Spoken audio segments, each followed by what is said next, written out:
If I've painted something and it's been sitting around for a long time and I've been looking at it either hanging on the wall or sitting on the floor, and I'm like, what is this missing?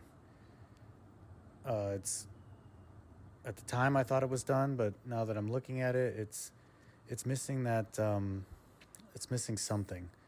And I often think about, like, when I'm painting something from life, like a sunset or uh, glass or something that has that sparkle, or that in nature it has that thing, that pizzazz, that wow. And I always go, what makes it look like that?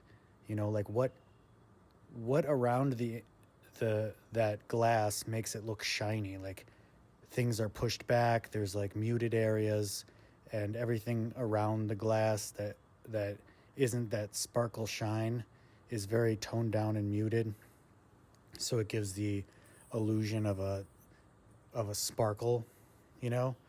And I often think, like, that is what I'm looking for in like when I'm doing like more abstract paintings. I'm looking for that little bit of like sparkle, where it's like, what makes that painting look like that? What gives it that little bit of a shine? You know what I mean?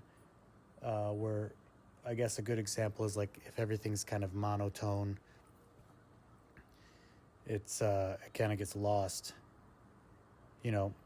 But then you can also say, like, what gives a foggy day um, beauty, because that's kind of like monotone. So what is beautiful about that, and why is that beautiful? And it's kind of like this whole atmosphere thing, which I also try to incorporate into paintings that are more not so realistic. So it's those little bits of like beauty that I try to get into my abstract paintings. Uh, so it's just not a bunch of mishmash of colors and blah, you know.